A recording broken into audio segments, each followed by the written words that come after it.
Okay, so sometimes in the middle of recording, your damn power goes out. So that happened, but we're back and everyone is still here. And that's one good thing about us not all being in the same state. And it can only affect maybe one or two of us at once, so we're all good. So as Iridan, the tiefling warlock, was so rudely interrupted, he has the lodestar on him, the light emanating, almost like a light emanating on my face right now, from the lodestar. And he says that the ship has been damaged and that we would have to find another way back to the city if we were to survive any more of this brutal cold. He just kind of looks around him like that. He looks at you, Ron, and he says, Ignatious, are you okay? I haven't the ability to mend you. He just kind of looks around. What are you saying?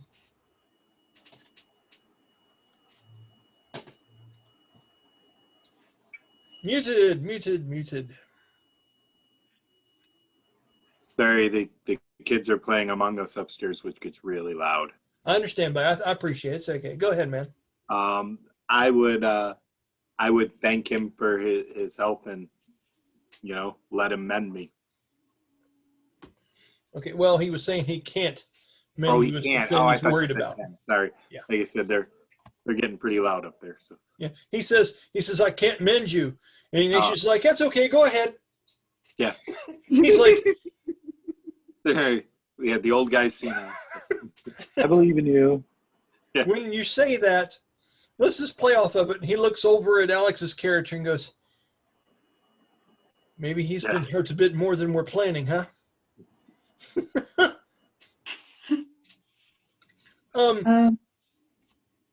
Go ahead, Alex. Were you going to say something? Sure. I might be able to, if I still have any magic left in me, lend my mending to the ship. Well played. So, would you like to explain to Iridan in some way that you could go over and possibly mend the sails to the ship so we can take it back? Sure. I'd like to go ahead and say, just kind of raise my hand a little bit. He looks at you curiously and goes, yes, you wish to ask me a question? I might be able to mend the sails if we have a moment. Ron, would you look up mending for me, please? Iridan looks at you and says, absolutely, we need to get this back to the ship. It's been too long from the docks above already. I'll aid you if I can. If Oma goes, Sha-dae is gonna follow her, and Sha-dae will say, I will assist you with mending the sails. Something that we've done on the Dreadnought several times. Okay. Mm-hmm. As you do, Iridan looks at you and he looks at that rapier on your side with a longing eye and looks back at you. He says, an interesting tool of destruction you seem to have there onto your side. I've not quite seen that enchantment before. If time provides at a later date, please tell me about that. I will. Okay. All right, mending. This spell repairs a single break or tear in an object you touch, such as a broken chain link, two halves of a broken key, or a torn cloak, or a leaking wineskin. As long as the break or tear is no larger than 1 foot in any dimension, you mend it, leaving no trace of the former damage. The spell can physically repair a magic item or construct, but the spell can't restore magic to such an object. Okay, is it do anything different at higher levels? No. Okay. It's so a cantrip. we'll say this. As you go over, Alex, we're we're going to roll a dice to see how effective this is. Now, this tore up the sails, but the sails aren't the main thing that make an airship go. They just make it navigate more. So I'm going to say there's some damage done to the side of the ship and things of that nature. Okay, so you may have to cast this spell a certain amount of times to get this thing up and going, and I believe you could cast it one right after the other as long as you had the magic points to do it. Okay. Any idea how many magic points I have left? After Well, the do me a favor. How many did you start with? 73. Wait, Okay. no, 90. Yeah, you have a bunch. I'm going to say you at least have half of your magic points left. All right. Because you did some things in there, and just in my mind, I'm thinking if you have 90, which is a shitload, Right. you at least have half of them left after the things that you did in that battle. Okay, cool. Now, mending costs you how many to cast? 1. It's literally a level. It's a cantrip. Yeah. Yep. Oh well, fuck. And what's the casting time of it? How long does it take you? Instant. Well, fuck. Well, she's just going around like if one of those 3D printers, just poof, poof, poof. She's just bought things like crazy. So let's do this. I'm going to roll 1d20. A 1d20 is how damaged the ship is. Wait a minute. Wait. Okay. It's either instant or 1 minute. Here, I've got the book. Hold on. Okay.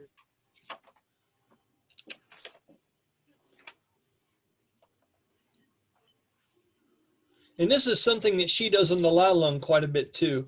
So this is actually awesome that she's pulling this out. You know what I'm saying? Casting time is 1 minute. Duration is instantaneous. Okay, so each time you cast this is 1 minute. So Alex, God, I know you think I'm picking on you. I know you do. We need this D20 roll to be low, Alex, because that'll mean the ship wasn't hurt that much.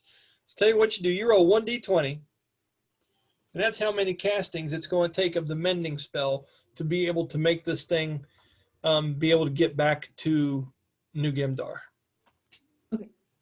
As Iridan's standing inside there and he's putting the lodestar back in place and he's retracing some of the rune that's on the floor deck beneath where the lodestar levitates, you are on the ship, and I will say, Alex, that you start one of those dances that like a spirit walker does. Yes, Sean. Sha-dae doing it the old-fashioned way helps speed up the process. Okay, so I will give you 2 rolls on this, and the lowest of the 2 rolls will be, because you're helping, and I like it. Roll 2d20, tell me what the lowest one is, Alex. Alrighty. She rolls a 20 and a 19. I'm throwing the laptop out the window. No, a 9 and a 19. A 9, okay. Yep. With Sha-dae's help. And roll me, what would you roll to be able to fix something? What's your mechanical roll versus I would mechanical think of dexterity. Yeah, let's If roll you're me. I would think mechanically like trying to sleight of fix- hand to avoid smashing your thumb, or Right. Right? Sleight of Definitely a hand to not put dexterity. toilet I think paper it on would you. What's that, Definitely Ron? be dexterity. I said definitely a dexterity. Oh, you're only a monk and a rogue. I'm sure you got this shit. Go ahead. Sean. Maybe if I do it super sneakily, I can use my stealth check. I'm just kidding. I'm going to Well, fix things in the shadows. Yeah. So just straight up dexterity, or You know what? Why don't you just debate with me and tell me how you'd like to roll this, Sean? I'm willing to listen. no? Because I would agree. Maybe sleight of hand, Yeah. or yeah. So I but bet it's you the would. same modifier. But it's the same modifier. So What would it doesn't Patrick really matter. Stewart say? Get it done. Make it so. Make it so. There you go. Go ahead, buddy. That's an 8 total. So you take 1d4 bludgeoning damage to your fingers. Mm-hmm. Okay, and you don't Ooh, take ow. I think Yeah. it would be piercing damage as he's sewing and stabbing his Can I do an fingers. elusive step to just? I'm just kidding. You can half that. You can half that to 2. You can half that to 2. Yes, uncanny dodged. Uncanny dodge my own sewing needle. D&D is a fucked up game. Okay, so 9 turns. Could have been quicker, but someone old Nimbletoes over here made it rough on you, Alex. 9 turns, and you're able to get Roselia's eye back to good enough condition to get back to the ship. So as you're doing that, Sha-dae is remaining with you. Iridan, the tiefling warlock that we rescued after he was possessed from the avian city. You guys all know him. You love him. He's on the ship with you guys too. At that point, Garrick looks down and sees a noble act, staying behind with one's ship, he says, of that nature. Admirable. He says, and now those of you that are actually fucking cold, let's go. And he turns and he makes his way back over to the ladder, hoping that you guys follow in suit. The guards stand there looking to you all, getting ready to escort you back as soon as you're ready and can get up and go that way. Sylowen keeps her arm around your back and holds her helmet under her other arm and says, come on, we should probably get on board. They'll be fine with the ship. If not, I'll come back and check on them in a little while. I would look back at the other ship and kind of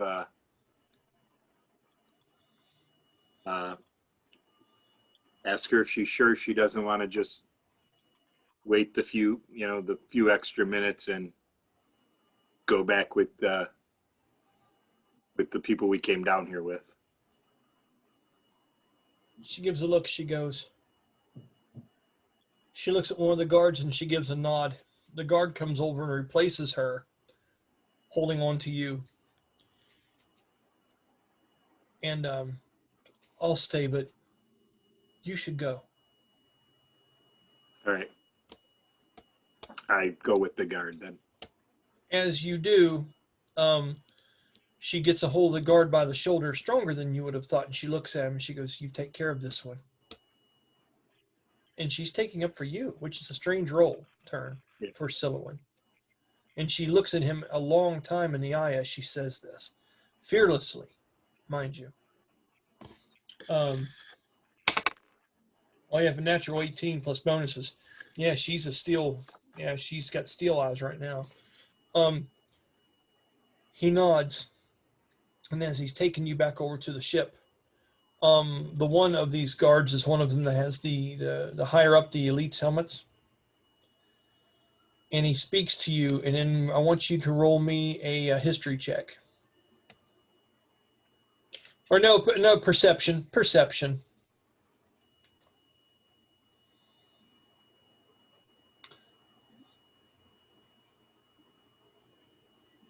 23. Okay. This is the same guard that escorted you guys down into the depths of the castle.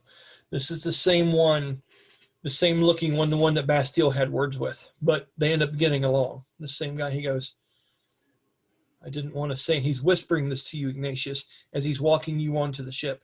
He goes, but the king desperately wants to speak with you. He goes, I can take you to him, or I can take you to your room, and possibly he would just see you there. Will that be okay with you, sir? I would say yes, and take me to the king. A king shouldn't have to come see me. He goes, agreed. This way. And he takes you on to the ship.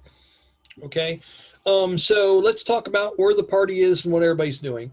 Sylowen walks up to you, Oma, and you, Sha-dae, and she lays her helmet on one of the railings of the actual ship, the actual wyvern crown, nose, and the wings of the helmet sitting there almost looking like some kind of wyvern-like scarecrow looking at you guys as she looks up around the top of the ship and sees a rope that's flapping. Words came loose around the top, and she looks up around for a minute. She says, I can help with this. She looks to you two, and she starts to sing a ballad of the battle that you guys just went through. Okay? Talking about the frostworm and the mighty fallout and the storm that followed, and from a storm of death becomes rebirth and things of this nature seem to bellow out from her voice. And just for theatrics here, and I know there's a certain amount of times a day, but you all have an inspiration in your ability to fix the ship of a 1d6 to one of your ability checks from this point on. Okay. Quick question. What color is Sylowen's hair? Sylowen's hair is almost white. It is blonde, barely with almost white. As Sylowen sings this song, Sha-dae listens intently, and her hair slowly turns the same color as Sylowen's hair. Nice, buddy. Nice. You're emotionally going there and connecting. I like it. Good deal. Just in case you all didn't realize, Sean's character is actually a polymorphed mood rock. He's a mood ring. I'm just saying, it's all good. I am a warlock. I have a chameleon's bloodline, and I would love to have that shit. There's so many good ones. Moving on from there, as she does this, she actually bounds up into the air. You see her, and as she puts her hands over to her sides, and you see she says a word. The word is not recognizable by either one of you, but the way she positions her legs, she almost looks like she's getting ready to do Superman jump. Okay? And as she bounces herself backwards and her arms go down to her side, she cracks her neck and puts her head in a certain position and throws her hair back, and she bounds, and she jumps 30 foot straight up in the air with a gust of wind at her heels. And as she does, she jumps up on top and grabs onto the top mast of the ship like this and reconnects that rope that had came loose and is tying it off and connecting it. Okay? As she looks down below, like looking at you guys, she says to you in the distance, Sean, she goes, if you pull the slack out of that, I'll make sure this stays secure. Sha-dae responds, right, let's get this over and let's get this ship ready to go. And then she goes back into that commanding position where she starts shouting orders and getting the ship underway. Okay. Just for casting that spell 9 times in a row, Alex, can you please roll me a Constitution check, please? Sure. This will be the relevant of casting a higher level spell. It could have a toll on you. Okay. Got an 18. Doing very well. With you being healed by Cher, that tried to turn back time, you feel quite a bit better, invigorated, and you were able to cast that. I know. I need to shut the hell up, don't I? You're able to cast that several times in a row and mend the ship. A word on that spell, moving forward. And I'm talking to you folks that are watching that are cussing me right now. So I can see certain spells not being able to be used. And Ron, I'm asking your guys' opinion about this over and over and over again. Okay, but if something has a casting time of 1 minute and you've taken that long to cast it, and you have the magic points to do it, or the spell slots, or however have you, and then you want to cast it again, and you want to cast it again, the only way I can really make that make sense is if you have to do endurance checks, like Constitution, to make sure that it doesn't affect you. In our system, you can possibly pass out, be dazed, stunned, or even drop yourself to 0 hit points if you cast high-level spells and fail Constitution checks. And that usually starts at about 5th, 6th level spell. The DC is like a 5, then a 10, then a 15. So what I did there was for you to be able to cast that many times in a row, Oma, I gave you a certain DC, and if you would have failed it, you would have suffered exhaustion of that level. But you aced it. So I am trying to do something to make sense of it. Is everybody okay with that? Yeah. I like it. All right. Then we're backpedaling. Onwards and upwards. Make it so. So, on the ship, Ron, you don't see any vagabonds or anybody strange by any means. The only person you see out of sorts that would be on this ship would be the Pale Warden. I don't remember if you were ever introduced to the Pale Warden or not. Other characters have been, but you haven't been. He looks like a high-level veiled elf that has a light blue tinge to certain parts of his skin. He's very pale. He resembles Jeff Goldblum and talks like him as well. And he is in light blue, black, and moonstone-colored robes that resemble sorcerer's robes. And he has two swords that look to be falchions, or falcon swords, on his side. And he is standing on the ship looking at you with a shitty grin on his face as he's touching his fingers to his lips like this. Okay? He walks over to the guards and he brushes them away flamboyantly. He goes, no, we don't touch him. We don't touch him like that. We let him on the ship to do what he wishes to do. Hello, you absolutely look horrible. You look horrible, my friend. He says, you have to stop doing this. You can't just, you're not young anymore. None of us are young anymore, are we? Please come sit down, have a seat with me. Let's discuss events. Yes, discuss events and try to make sense of all this madness that's happened over the course of this this unrecognizable morning. He goes, I am, of course, the Pale Warden, and you may have heard of me or sometimes. I believe you saw me fight. Yes, fight last night against the behemoth. We won less time than it took you to win, of course, but we did indeed win against the creature, as I conceded you did as well. Monster slaying, is this a new thing for you, or is this just a one-stop, one-trick pony thing? What exactly is this? And he throws this barrage of words, and he's endless. But there's this point to it, and it just impresses you how his mind comes up with this shit so quick and just can't take a breath. What are you doing? I am exhausted and tired, and I just look at him and tell him it's just a case of the right place at the wrong time. He goes, exactly. Simple and short. I like it. He says that nature. As you guys go back towards the city and the ship raises itself, you hear the chains clinking against the metal railings of this large ship called the Intrepid, which you saw that spelled out on the sides of it. The chains clink as it goes up and it rises up into the air. This ship has a heft to it and a smoothness that is impressive to you as someone that flies yourself and someone that has watched these ships from the windows of your room. And since you got to the city and you've seen them sailing around, other than being on Roselia's Eye, you've never really rode on many airships. And the way this thing moves in the air, you would have to imagine almost as the way a whale feels when it's swimming through the ocean. I mean, this thing is just amazing. Yes, Sean.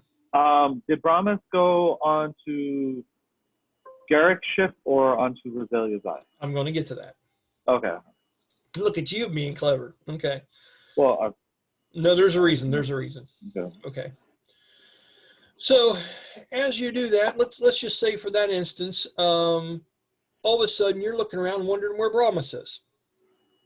Ignatious.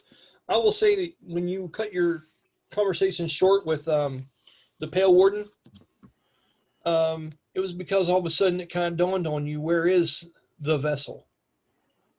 Where is Merc? Where are they? And as you go looking around and about, you see that he has traveled over in the distance and is picking up a wagon and flipping it back over onto its side, and he's helping aid people that are down below. He has walked off from the group and is trying to help people and being a part of the rescue effort. With that moment, Jeremy, if you can hear me, I'm just going to go through some things and you can verbally respond. Are you going to be able to do that? Yeah, it should be all right, bud. Nice, buddy. By the way, in case you guys don't know, Jeremy's job is he does locates on things underground for construction and things like that. So a lot of times he just has to kind of be there in case someone says, hey, we might hit water or power. You might want to tell us where that is. So that's Jeremy's gig right now. He's on call. Okay. Man, is that pretty close, Jeremy? Say again. Is that pretty close to accurate? Oh yeah, definitely. Okay. Go ahead, Sean. What were you going to say? Sorry, I just wanted to interject before it gets lost on you. As we are making underway, Sha-dae summons out into Isadora and sends her onto the Intrepid. That's the other ship, right? Just to kind of watch, just to be there in case, just so that Isadora is on that ship. Okay. Kind of just like keeping an eye out on Ron's character. Roll stealth for Isadora.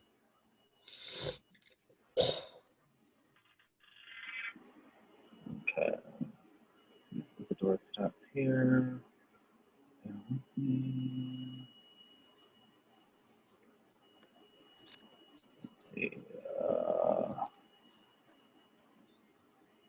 Sorry, trying to find Isadora stats.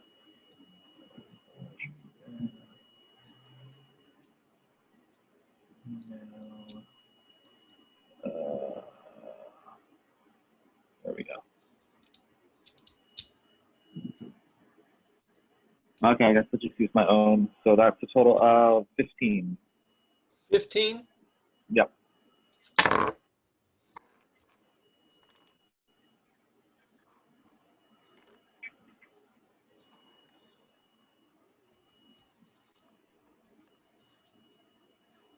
Were you trying to see through her eyes when you did No, this? no. I wasn't trying to see. I was just having her there.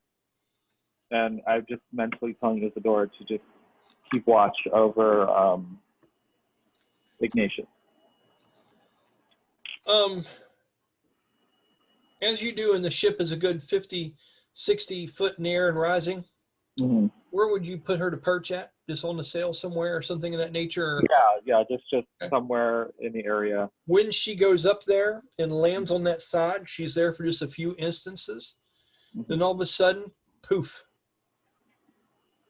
There is a flash of shadow energy as she is dispelled and is sent Okay. back to the blade as you would take 2 points of psychic damage. And as that happens, you see one of those clerical people come out over the edge of the ship, and they stop and they're looking over the bow and they're looking around to see where that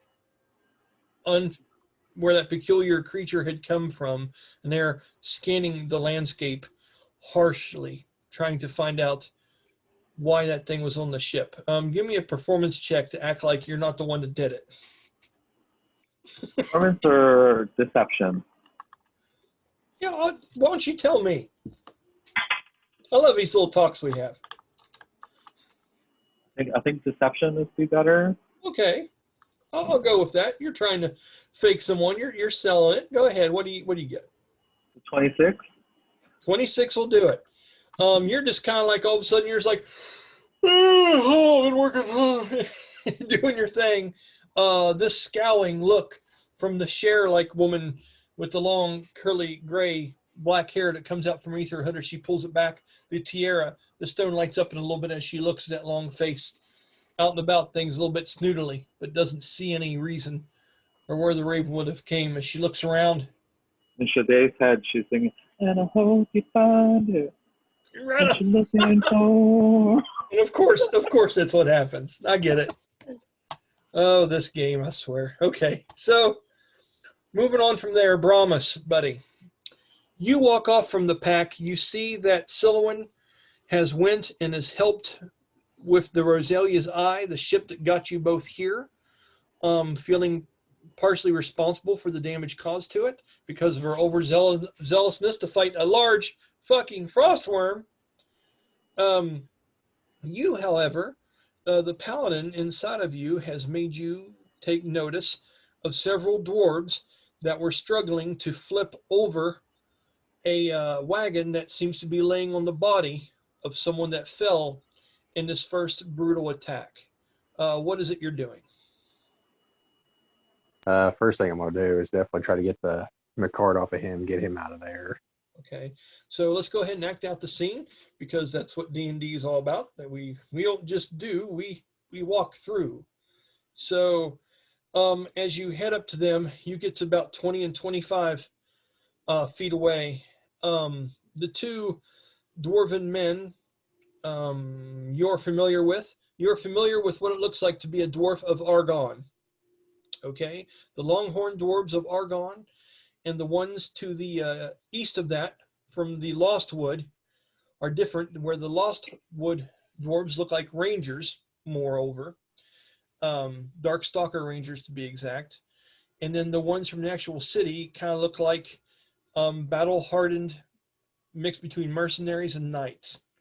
They are crude as dwarves are, and always heavily armored with many braids and dirt on their skin and the typical look. But they always have large horns of some denomination on their helmets. Okay, these two have taken their helmets off and are laying on the ground as they are grabbing up underneath of that thing. The one yells out, "Togan, put your back into it. Pick it up, lad. We've almost got it." As they're yelling, and he's grabbing onto the sides of this, and you can see the wagon wheel is going. This one he's calling Togan. Please write that down, because I'll never fucking remember it. Togan seems to be a balding dwarf that is black bearded with no mustache, but 3 braids of black hair. They're about 2 foot long coming down. He literally puts his back into the back of that wagon and is pushing with everything he has. You can see that his legs just aren't enough, as inside the wagon seems to be the dead carcass of what looks like, what are they called? They're the gray creatures that look like they have bat faces. Battergeist, maybe? Some kind of furry, beast-like creature with a bare-skinned face that looks like the fur was actually ripped back off of its face. Seems to be dead, laying inside of this wagon, and is making it way too much for them to get it up off the ground. You said you're wanting to run over and help get the wagon up. I will have you say what you want to, and then I'll have you roll a strength check. You might have to roll it for me. I'm not able to get to my dice right this second. Oh, you know what? I got you, but it's all good. You know, why don't you just make up the number? We trust you. It's all good. Ron loves that shit. Ron loves that. So your bonus is the strength. You have a 20, and you also have proficiency with strength because you're a paladin. So that's 4. So yeah, and I think I've got a +5 modifier. So it's 9. Okay, so let's do a 1d20 plus 9. Alex, would you please roll for him? 1d20 plus 9. Tell me what you get. 9. Well, now you had to roll a 0 to do that. 9. That's 9, not so a real that's 8. number. So 9 plus 9 is 18? Yep. Okay, and let's see here. Roll me a 1d10, Ron.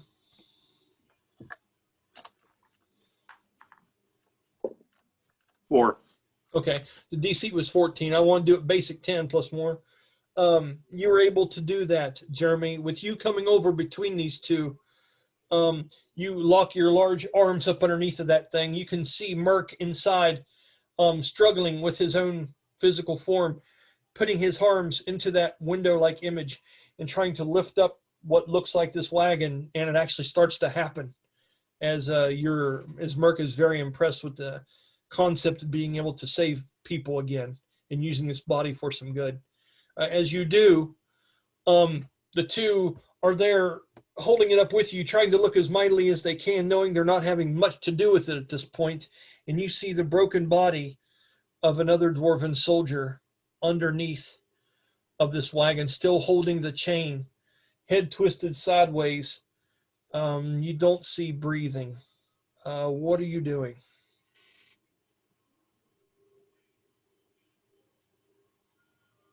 How do I know I've asked you this before. Material components. What's your? Well, never mind. I doubt it's something I'd carry around on a typical basis. Well, what we'll do is, like, let's say if it was somatic and you could just say it right now, I'll let you do it.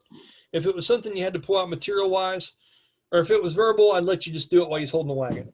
If it I was something thinking revivify, but I think you got to have diamond worth 300 gold, and I don't remember the is revivify a spell that you components. actually know? Yes. Okay. I will give you the components to pull off at least each one of your spells one time to start out with. Cool. That'll Okay. work. But you're going to have to hold the wagon while someone else pulls it out. You can't just drop it. Right. So the one says over to you, the one that was barking off commands earlier, says, are you able to hold that for just a moment?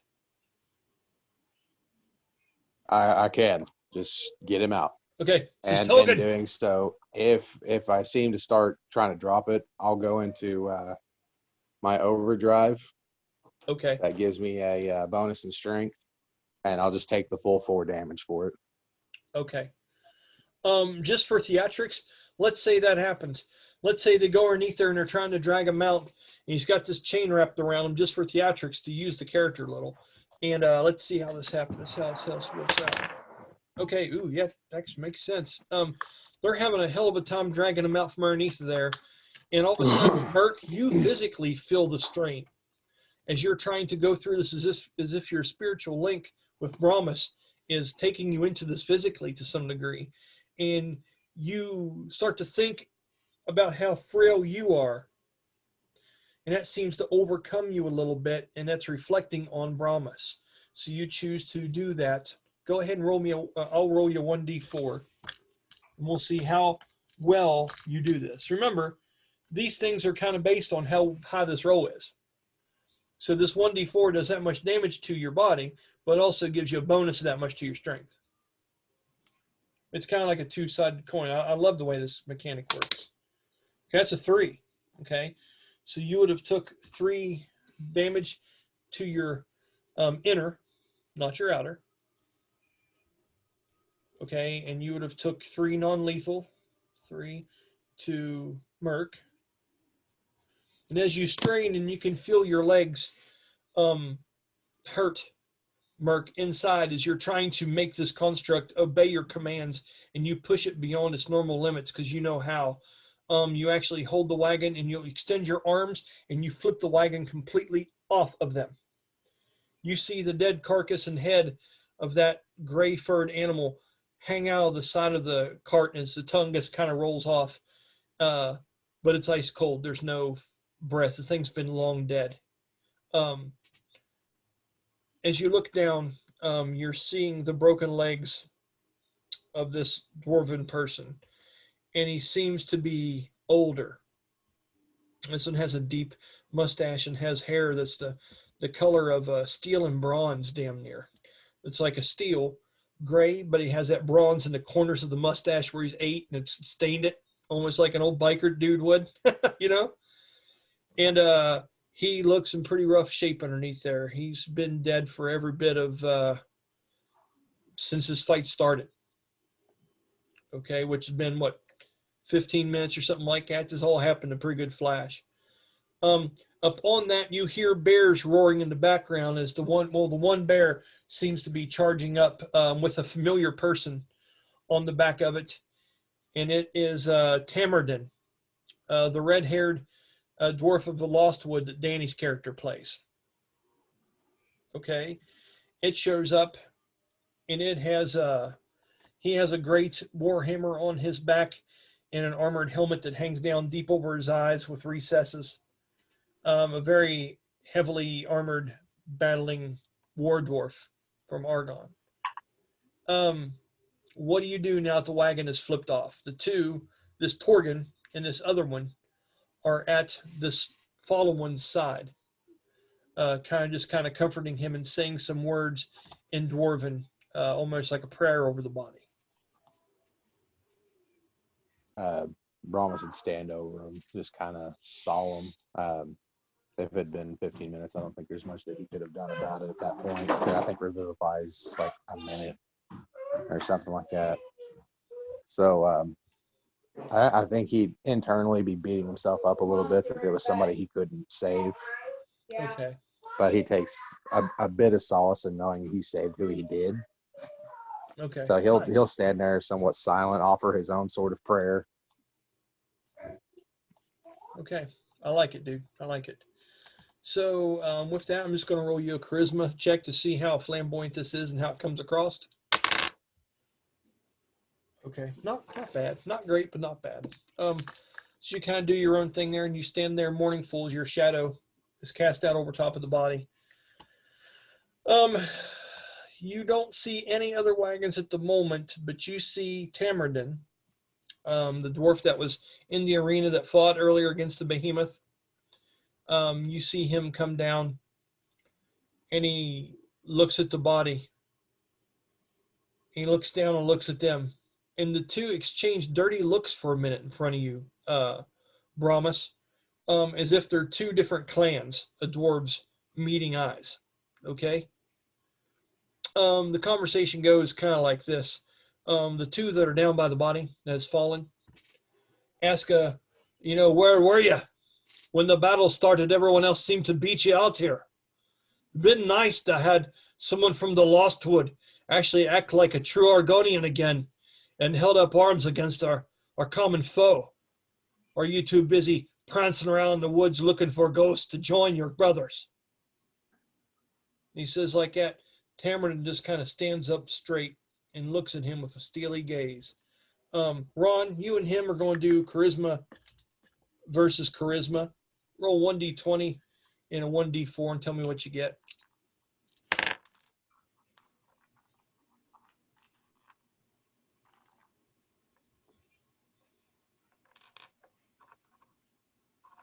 $18. You beat him. So when you do that, Tamardin does feel shame in the fact that he was not there in time to stop this. Sorry, Dan McGuffey, you lost that one. So as that happens, he looks down and he goes, I may not have been here just for this one, just this one time, but because of what I do, in falling underneath the shadow of your many glories, Torrigan. And he goes, this one actually has the opportunity to maybe have a kin out there or have children and freedom of his own, because I sacrifice my spot in the sunlight so you can throw your shade down at me when it suits you. He goes, brave indeed. He says to him like that as the two have words. And that's my dwarven, everyone. It's the best I got. Okay.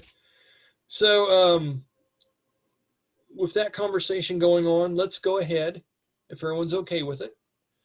We'll fast forward to getting back to the city and what all unfolds. I think we've went through enough of the scenes down there to know the feel of the aftermath of what we've done.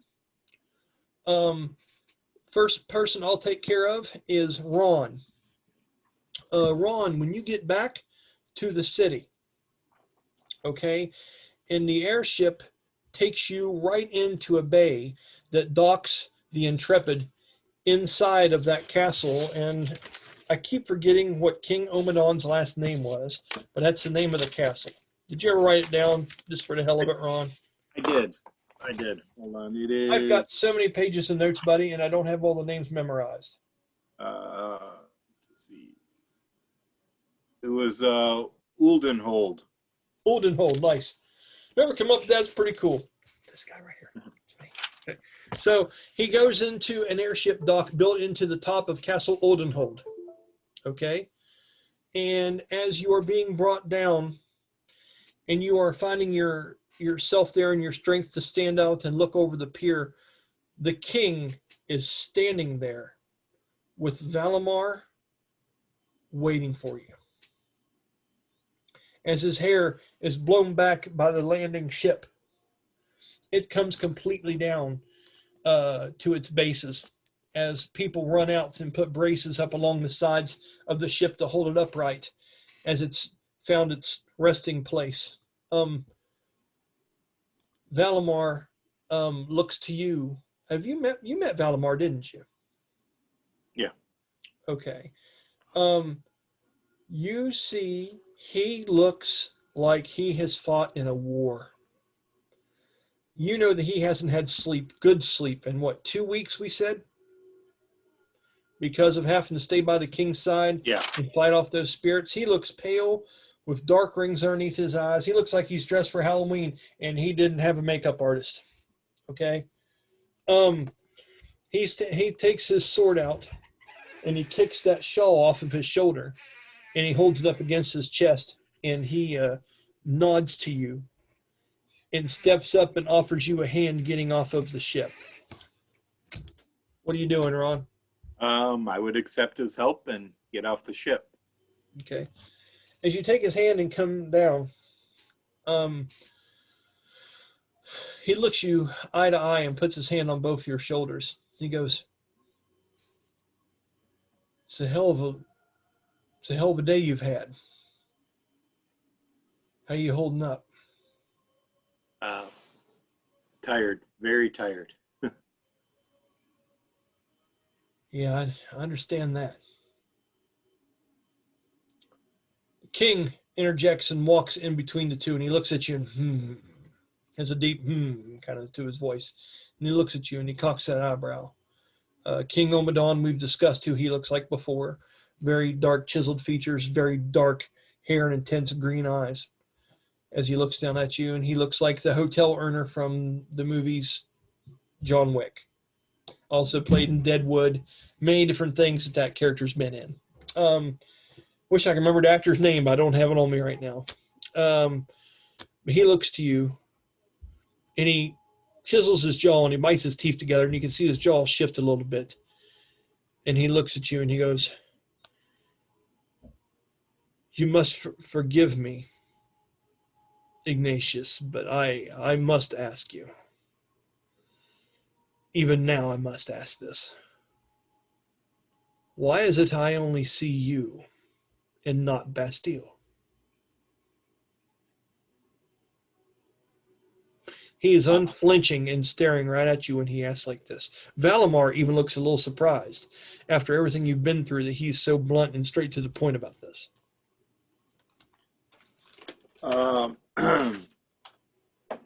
I would tell him that after we had finished in the tombs, that I was exhausted and gone back to my room to rest, and Bastille went his way, and then I went out for breakfast this morning, and the frostworm attack happened, and here we are. So I have not seen Bastille since we left the tombs last night. Okay. What? I got a fan dry in my bed. Okay, good job. Go. Thank you. All right. So, after you say that,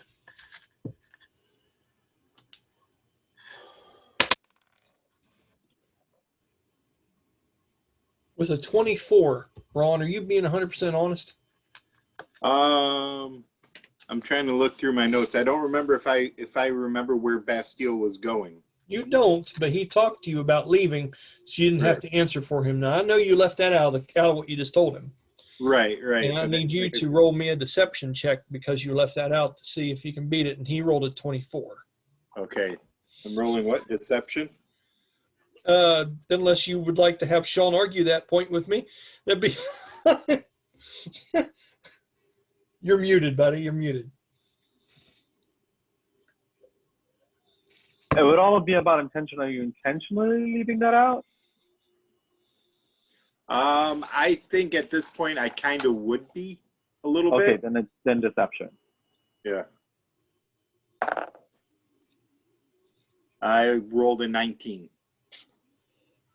Not bad. He looks at you, sticks his chin up and examines you for a long moment. He cracks half a grin and his eyes widen and he looks at you. And he says, I am sure you must be tired. Maybe we'll talk about this later then. And he gives you a knowing look. What does Ignatious do? I would thank him and then say yes. I'm very tired, and I would definitely talk later.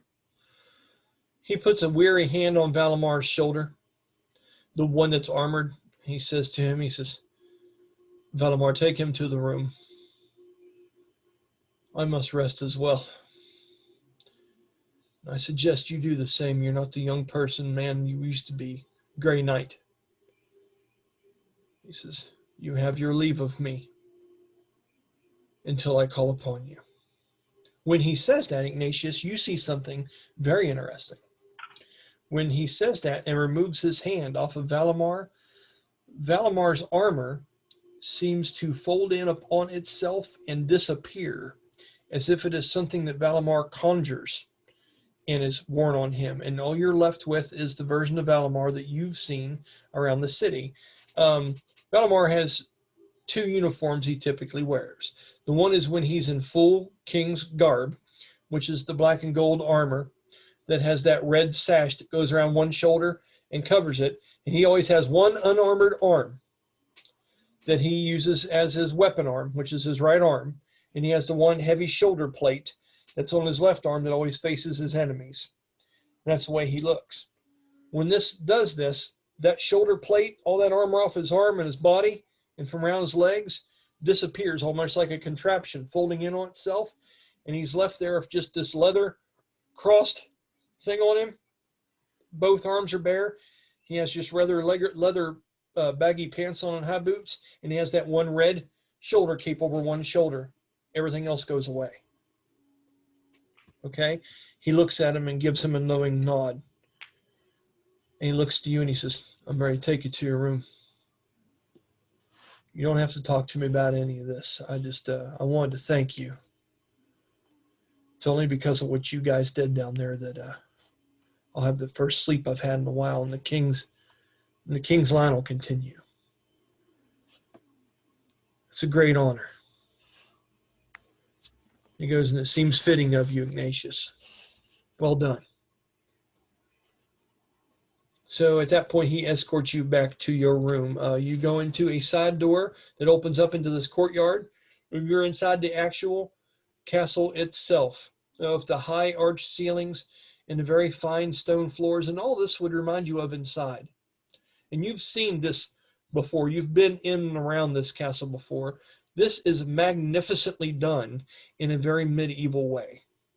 So this is like a primitive castle. Only someone like of extraordinary talent is the one that did these things. You know, it's primitive, but it's primitive done to an excellent degree, and it's intentionally been kept that way. You see many different paintings, different depictions of hawks, and you see something very, very curious as you're going down through there. Roll me a perception check, because you are weary and you do want to make it to, her name was Miralai's room. I remember the name, Ron. High five, baby. Yeah. 19. Okay. You see a depiction of a painting and an armored figure standing beside with a hawk over top of it. The hawk statue looks like those in the crypts. This is Millennium. And as you walk by it, just for the hell of it, I would like for you to do me a charisma check with disadvantage. And there's a reason why I'm having you do it with disadvantage, because I know your character. 2. Right. You stop. I take that back. 6. Sorry. Oh, my. Ooh. Much better. Save the world there. Yeah. You know, those 4 points would have saved you from getting blasted with cold in the last episode. So I'll never talk down 4 points again. would have took you to a 15 to a 19. That would have done it. Yeah. So you stop walking as if you're entranced. You're in the tractor beam of knowledge that is a statue of the spirit of Millennium that you talked to just hours ago beneath the castle. And Valimar looks at you intriguingly and he's investigating your look, and he sees you look on that statue almost as if you've seen a ghost because of your low roll. And he looks at you and he says, I'm sure you saw some unspeakable things down below. It's been years since I've been down there. He says, come. It's best that you don't show your full hand to those that are watching from silent places. And as you guys continue, he whispers and talks to you on your way down the hallways to your room. He says to you, before I became known as this Gray Knight that everyone wants to keep calling me, I went down those rooms myself and consulted those orbs. And what did we call those again, Ron? Seeing stones? No, we called them ancestry stones, maybe. Ancestry stones. He goes, and he pretty much tells you a story that he went down there and consulted those ancestry stones to see how he could prove his worth to the king and to the city. And they're the ones that advised him to take what you know you wouldn't steal and give back to them what you could have taken all along. And he followed those words. And that's what got him into position of redemption with the king. And he tells you that brief story as you get to your room, Ignatious, and he stands on the outside. And he looks at you before you go into the room. And he says, I know that there are things down there you can't talk about. Then I know the things that Bastille must do. He gives you a long look. And he says, and I respect your silence, as Bastille will too one day when we hopefully see his return. He goes, play your hand right. Just be yourself, Ignatious. I would say the king will put his gaze elsewhere. I'll see if I can help in that. I would thank him. Okay, Yeah. Go ahead. He says people owe you more than they realize.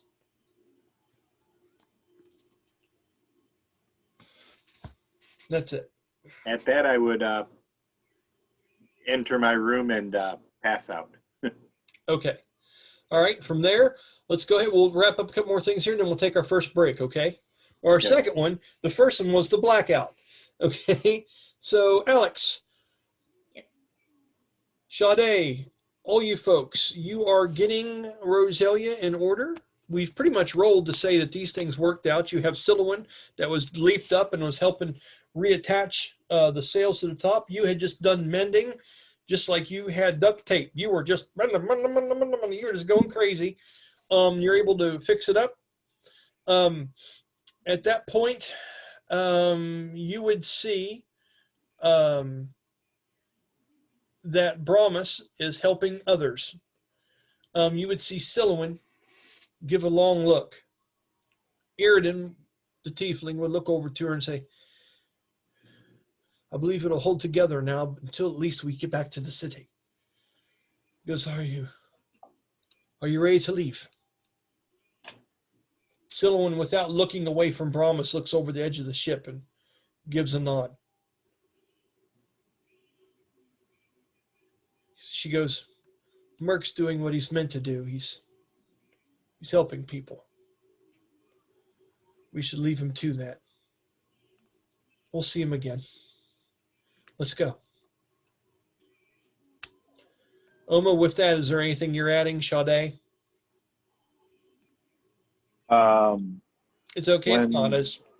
No, when they get a moment, Sha-dae just wants to go up to Oma, and as she walks up to Oma, her hair kind of turns like a light, kind of like a gradient of dark to light purple, and parts of it start curls, so they start looking like hydrangeas.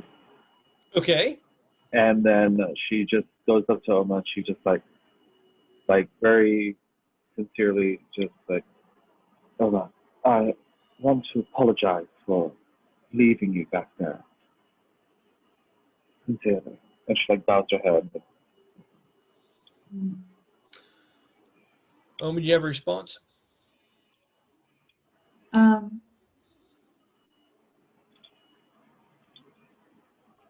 Oma's at a loss for words. As she looks at you, not quite sure the words to say. You can see that she's searching for something, Sean, but not quite sure. I'll give you another minute, Alex, or are you good?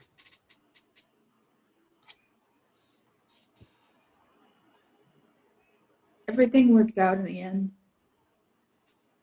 Yes, but it was my duty to protect you, and I failed. I promise I shall never fail again. With that, her hair turns back into the straight black, and she goes back to manning the ship. Okay. Also, Oma, you're even making more of a map of what the emotions of this being has. As you saw the hair color change to this color, you might associate that as if Sha-dae is in a sour mood or a mournful mood or something of that nature. You also saw sparkles and things of her true form earlier as you were speaking to her. These are just mental notes for you to take and remember in future conversations. So, okay? Okay. Okay. With that, you guys are able to pilot the ship back to the city.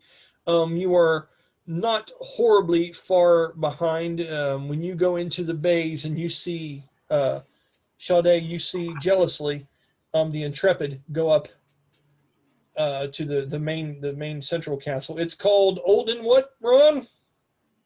Oldenhold. Oldenhold, thank you. God bless you, buddy. So it goes and roosts down inside there. As you are coming back, Sha-dae, let's see. Daehan is standing there getting ready to grab the ropes for Roselia. And he has someone very familiar standing beside him. Roselia, the owner of this ship, the person that you have turned into a couple different times now. And she is looking at you angrily and knowingly, as if maybe you two need to have a conversation. Her hand is on her hip. I've told you what she looks like and who she is. You pretty much know the Hispanic look of her, very beautiful pirate rogue meets rogue kind of look of blousy. She looks like she was still in her work clothes from the drunken mug down below. And she stands there with Daehan to the side as Daehan reaches out and grabs a rope that Sylowen tosses him as the ship is brought back into its dock. So as she does this, she stands by the ship and looks at you. And she just kind of snidely makes this kind of look and looks you up and down with an eyebrow cocked. Can I help you? Oh, I hope you can. Because it seems you've helped yourself to not only me, but my ship a couple times from what I've heard. You care to explain yourself? Whatever you are? Sure. And Daehan tries to cool the situation down. He goes, Roselia, Sha-dae was merely trying to help. Roselia puts her fingers up and hushes Daehan, which is comical because Daehan is a large, lumbering, tribal-looking person, and she puts her fingers up. She goes, and she looks down on beyond. She goes, so where's Ignatious? Is he on the big ship? Is that what we're doing now? And she's looking for answers. Sha-dae cocks her eye at the sight of her putting her fingers together. Ooh, I like you. Yes, Ignatius is on the other ship, I assume. But what did you want to discuss with me? She's fuming at that, the arrogance, and her nose kind of gets big, and you can see her eyes just kind of Mm-hmm. go like this, and she's breathing heavily. And she just stares at you, and you, with this very pleasant, carefree thing about it, is fueling it. With that, Iridan breaks the silence and says, your ship was masterfully fixed by the avians, of course, but we had quite a bit of trouble with it on our way into the city. I've been unconscious for what seems like months, but there are several different features that have been improved upon. She goes, Roselia interrupts him and says, do any of these features tell me where Bastille is? Does any of your fancy stuff do that for me? She goes, as far as I was concerned, you turned into me and took off with him. She looks at you. She goes, but you can only look like me. You can't be me. Oh. But I have no idea who this Bastille is. I've been trying to find him.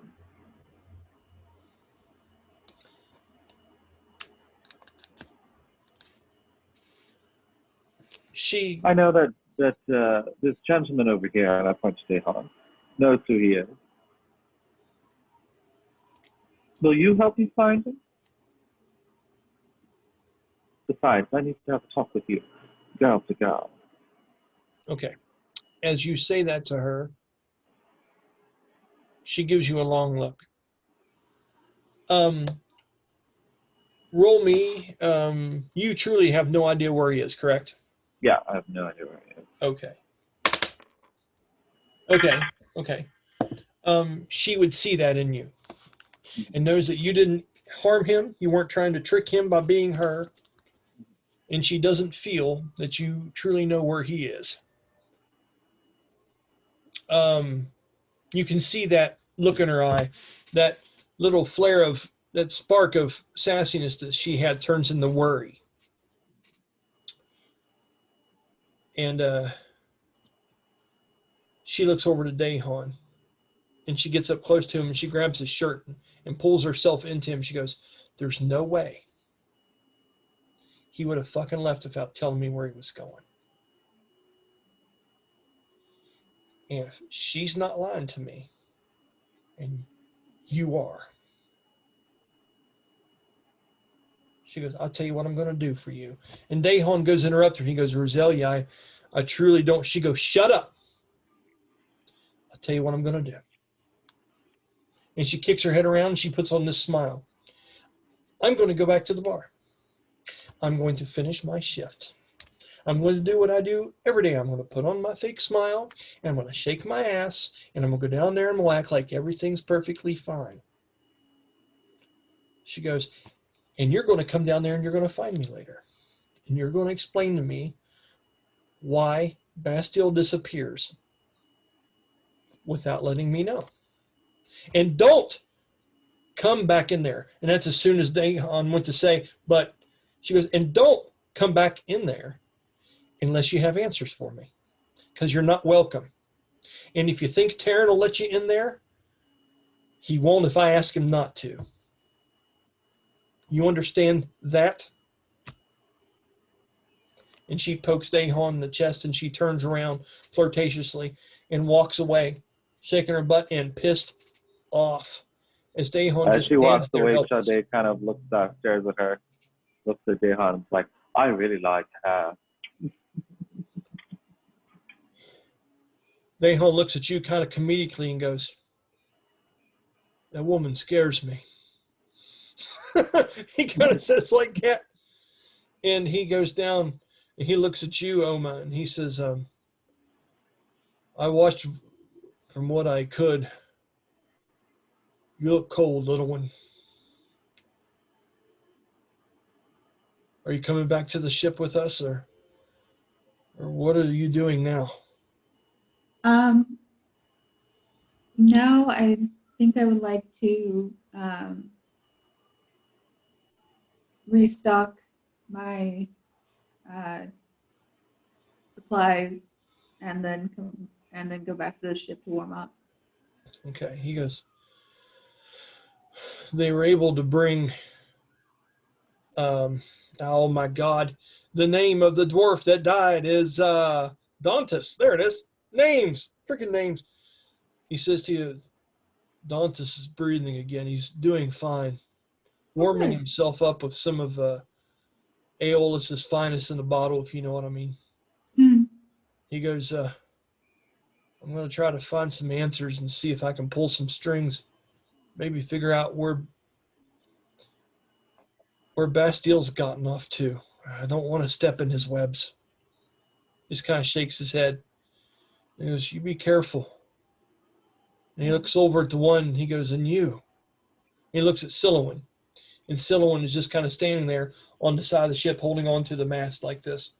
And he goes, I watched you. He says, it seems like you have powers as well. He goes, we should talk sometime about that. She just gives him a silent nod without saying anything back. You know that you saw her do these amazing leaps and bounds and feats of athleticism that you didn't think were physically possible, Oma. And you've also seen Dahan take on the spiritual form of these different creatures in battle. And you automatically draw a link between the two, and that there must have something in common, something to have a conversation about. Okay?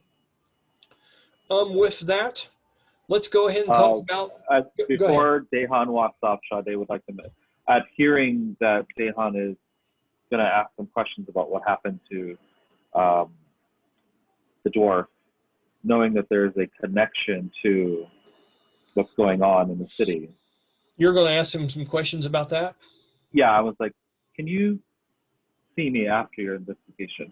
I have questions on that. I just want to see what you know. I can do that, but now I must get back to the ship and secure it. The whole part up here, the whole place up here in Skywatch is on lockdown now because of the murders that have been happening. Don't stay out too late, and if you do come back, let me know so I can secure the ship when you do. It's rough times right now. Take care. I do. Okay. With that, here's some things to think about while we're on break, okay? So we're going to fast forward a little bit. We're going to decide where everyone would like to go. If we're going as a group, or I need to break this down to individual things, we're going to take up with Ron in his room probably the next morning. We're going to take up with Alex. Well, tell me when we get back what your game plan is for the rest of the time here during the day that you've got back from this venture. You are still trying to figure out where Bastille is, and you're going to look into more investigations. Sean, is that correct? Yes. Part of what I'd like to do is, now that we're in Skywatch, see if I can procure a hand crossbow and some bolts, and then head over to the Drunken Mug, I believe, is where Rosalia works. Yep. And just there and wait there till she's off of her shift. Okay. All right. Jeremy, after you're down there for quite a while helping people, and you're get to know Tamardin a little bit. Tamardin is a dwarf that Danny McGuffey plays, a really good friend of mine. And Tamardin is a dwarven bear rider of Lostwood. He is like a fighter ranger type dwarf. And what he does is, there are a lot of creatures that are always trying to come in and find a home in some of the deeper forest areas that surround the dwarven citadel city of Argon. Okay. And what he does is, for long time, treks of time, months, sometimes years, he rides these bears along these paths out in a place called the Lost Wood. And he drives bands of these creatures out that are trying to make homes in the sacred deep forests of Argon. Okay. He has a large bear, and I wish I knew what the name of it was. I'd have to look it up or ask Danny, and he's not around. But I would say I'll roll a charisma check for you, and I'll roll a charisma check for him to see how your two's camaraderie is over this time. I'll say you and Tamardin actually team up, Jeremy, and try to save what people you can, and we'll roll some dice here and see how well you do. Okay? I believe I've got a +3 modifier on my charisma. Look at him. He's like, you had that +3 on there, Brad. You dirty cheating son of a gun. We'll do it. Okay. So with a natural 20, you charismatic juggernaut. God damn it. And a 16 plus his. Okay, you guys would consider each other friends at this point. After doing this for several hours, I will say through the main part of the day, for at least 4 or 5 hours, you and him and the bear work together on trying to free people from this place. And there are several things that happen along that time. Of 8 people that were found dead amongst this, that, and the other, you were able to save 4 of them, Jeremy. Okay? Mm-hmm. Whether they were on death's door and you were able to do some lay on hands, or whether you did one casting of the revivify, or for some means or another, you were able to save 4 of them with Tamardin's help throughout the course of the day. Okay? Also, during that time, you would have, and I've got something written down here for your character, I believe.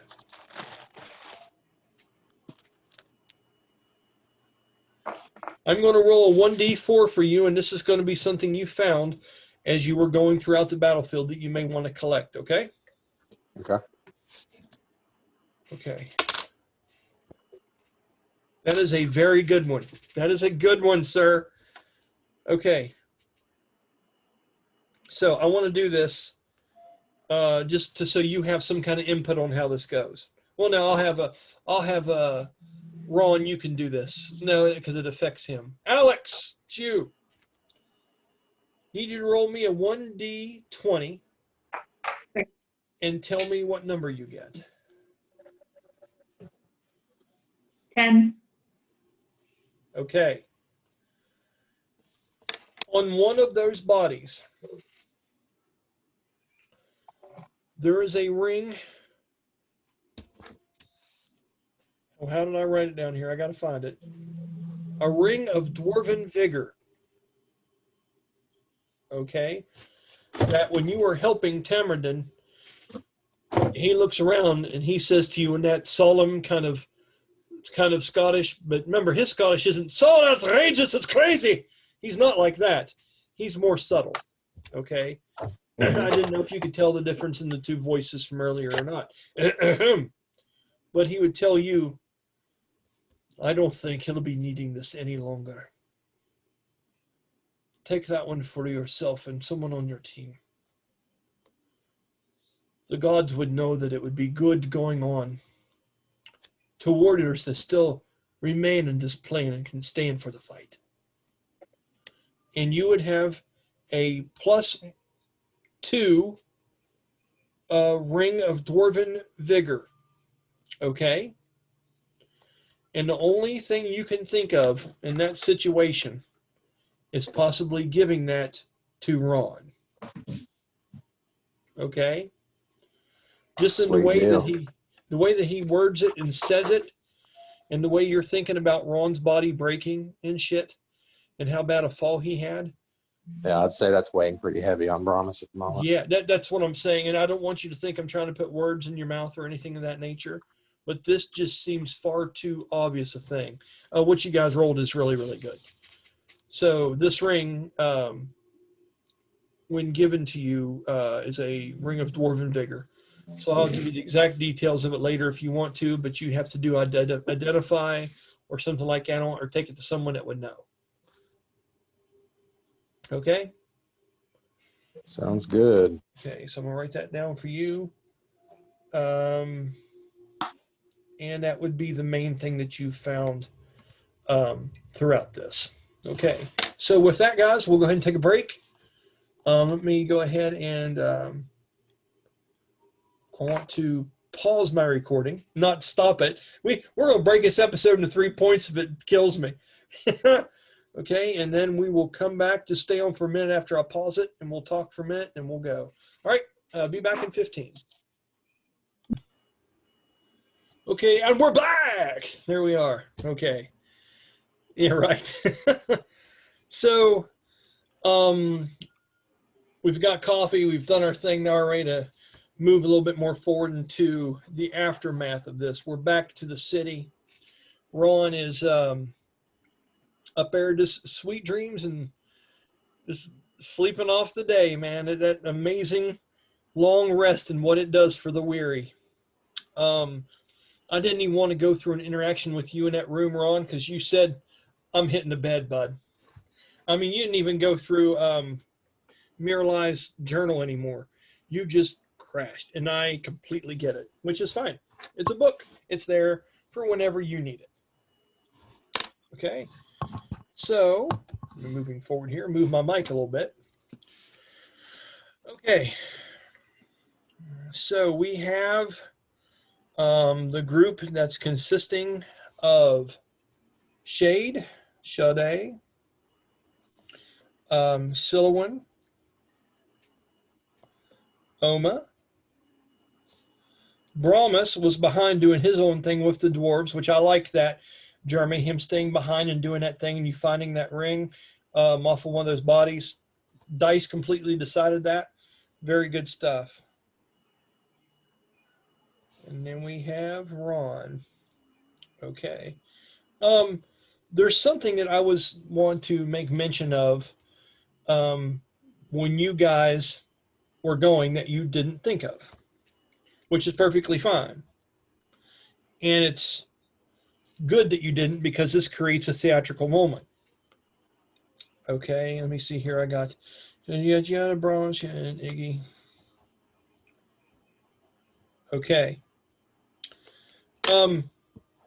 As Brahmas is off in the distance, and Jeremy, you're working on these things and trying to find these fallen dwarves and stuff like that. I'm going to give you one interaction with somebody as you're out there on this wreckage and this battlefield and stuff like this. Valdera. She was there. She was there through all this and things like that. Valdera is much the part of a loner and did just fine after the battle because of what you had cast on her, if you remember correctly, Jeremy. So as you're going through and you're looking through all these bodies, you look over there at the site of where you guys were, and you see her climbing up out of that last hole that creature exploded out of, as if she's been down in there searching and looking for things. And you remember, Brahmas, when you first went to the heart of the beast looking for adventurers to help you on your quest to go back to the avian city so you could return the vessel that had been given to you that you just had on loan. You definitely remember Valdera being there that early morning when you came in, looking beat up, hair a mess, looks like she'd been in a fight with like 10 different people, not looking very healthy. Valdera's been really pushing herself beyond her limits, almost sociopathic in her ways, very self-destructive. And you know, she was down for a hunt. And when you first came in there, and it was mentioned that your quest didn't involve slaying a monster, and it didn't involve any kind of going out and beating the shit out of stuff and fighting straight up, she literally just reluctantly walked out of that place and didn't really have a whole lot more to do with what you needed. You remember that you talked to Vander, and Bastille was in there too, the rogue, and you were kind of disappointed that she didn't want to stick around and help. She had other business. And when you see her climbing up out of this hole, you see her, and there was a moment in the fight from before when I forget who it was, I think it was the creature that Alex's summoned out, Tordek, or Tomar, sorry, Tomar had made a bunch of these scales fly off the back of the frostworm. And when you would see Vander coming out of there, you would see her that she is collecting these from around the battlefield, parts that didn't explode when the creature was killed. These were parts that were shed and broke off of it from earlier. And to the heart of the beast, which is what she does, is collect pieces and do this kind of thing. This would be a huge, huge deal to her. So with that, I am going to say, Ron, I would like you to roll me a 2d10.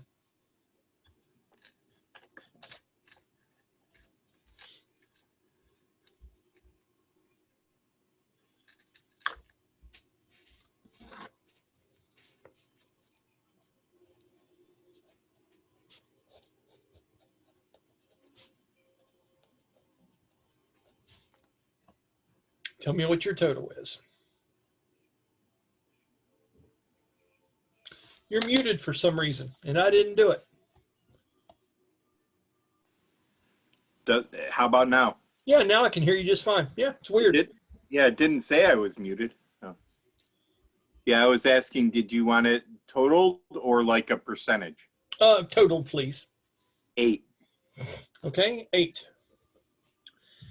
And of those 8, I would like for you to roll me a 1d4.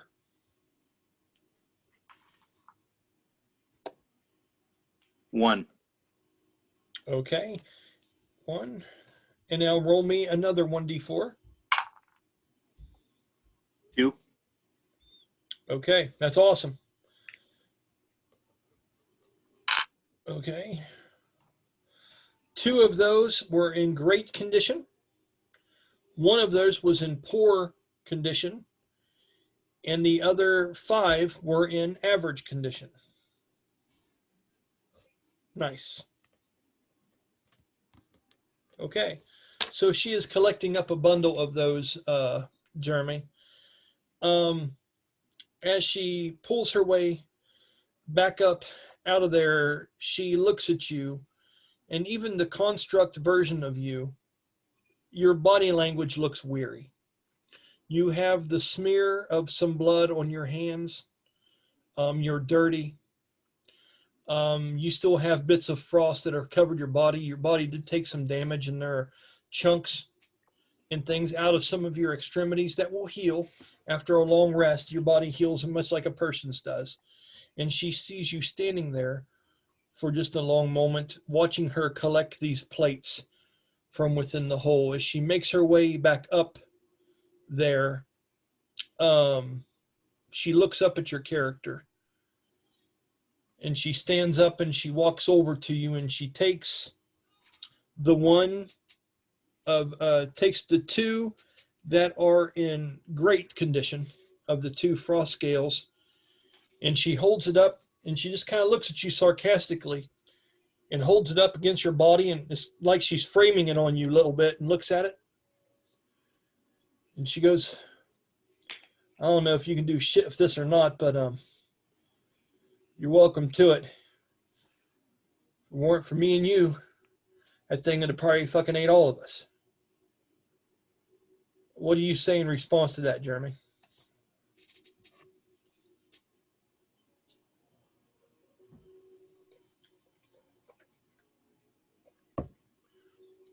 So we'll get back to Jeremy, because he's probably like not even listening. He's probably like down there doing part of his job right now, and he's going to watch this recording and be like, that was awkward.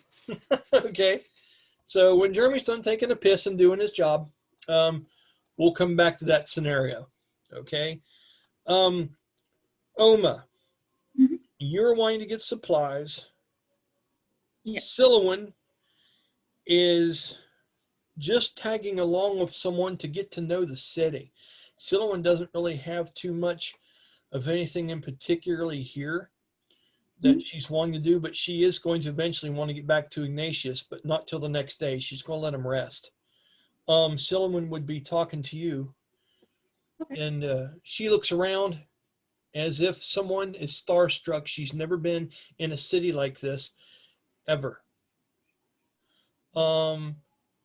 With her, just when they get back to the city and being on these flying ships and things, you see her looking very, very out of place. Is there anything you would like to say to her, to have her tag along, or anything you want to do?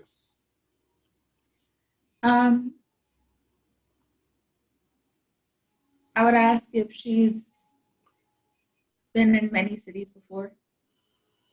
She looks to you and she softly says to you, and mind you, when she speaks, this guy can't do it justice. That's why we got Elizabeth coming in to play her soon. But in mind you, I'm trying not to give her a whole bunch of character because I want Elizabeth to be able to really take this character and do with it what she wants to. But she does speak very poetically and very beautifully because she is a bard. She was a maiden of song. So when she speaks, it's almost mesmerizing, Alex. It's like you would imagine an angel's voice would be, even in normal conversation. For such a rough exterior and actually wearing the scaled and armor pieces of a wyvern that had been destroyed in battle, and how barbaric that looks on the outside, there is a gentle soul on the inside.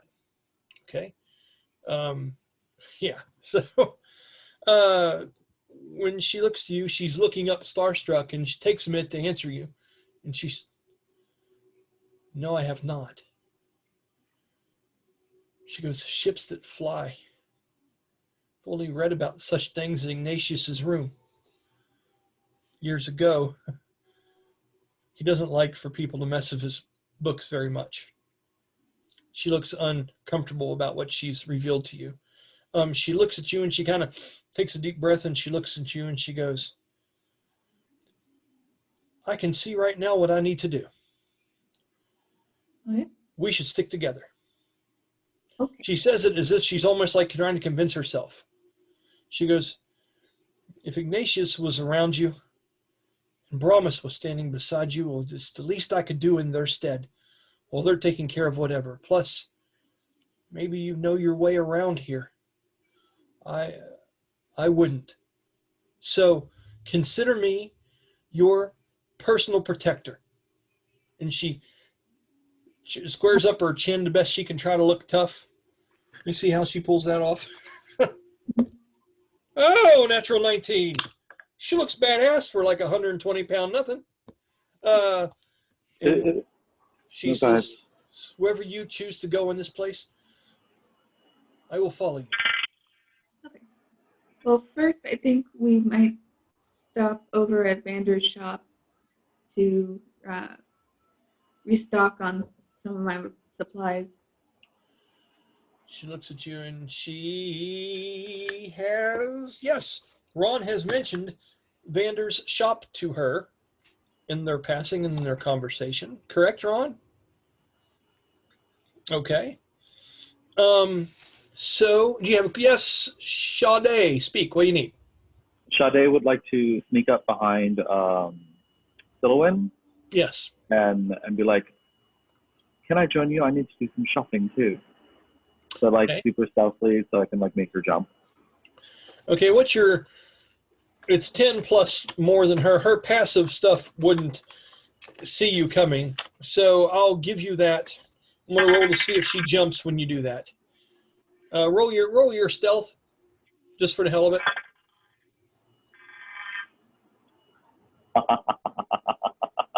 What'd Nat you do? 20 for a total 25. Did you really? Yeah. Dude, I rolled a natural 8. So, yeah, I mean, I'm not much on people pissing themselves when they're startled. I'm not going to role play that out, but we're going to say that she did jump quite a bit. Here's the thing, though, Sha-dae, when you do that, the scared young Sylowen reacts for just a minute, but right in that minute, right before you start talking, you see her take her lance out off her side, spin that sucker like that, and plant it and have it pointed towards you, like a damn Ewok that's, you know, you walked into the Ewok forest, you're going to eat some spear, motherfucker. Yeah! You know, and she just takes that off and she's right on you after she comes to herself. And then you say what you said. It's like, I have some shopping to do as well. She looks left and right and she goes, well, if it's okay with this one, it's okay with me. I don't even think I know your names. Woo, shopping trip. What'd you say, Alex? Woo, shopping trip. Okay. So would anyone like to introduce themselves to her? Sure. Would you like to go first? No, you can go first. As she looks at the two of you, deciding who's going to introduce themselves first, she seems confused.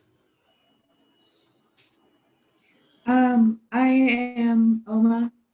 I am one of the crew members of the Lylon. Is that one of the ships that we saw earlier up above? It is indeed. She looks over and she says, and you? My name is Sha-dae. Pleasure to meet you. Pleasure to meet you. A pleasure. It's a foreign notion to her. She says, well, then I will watch over both of you while we're in this strange and fascinating place. Ignatious would like probably some goods to cook with. I know he loves to do that for people. So as we shop, I will fetch him some ingredients and I will get him some things to make him a meal in the morning. That will be the least I could do. She goes, we'll follow you too. Okay, so Alex, you're going to head to Vander's, correct? Yes. Okay, this is midday. I want you two to realize that as you travel and go through here, first you're leaving Skywatch.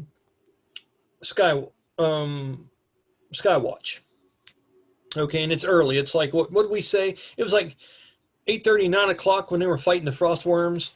So now it's about like 10 o'clock. Okay. You guys are back. Brahmas is still down there, going to be searching the battlefield, having his talk of Valdera.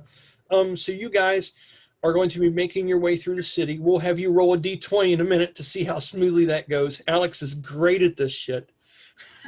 She got like 3 encounters getting from one place to the other, but dude, it was fucking fun. We had a good time with it.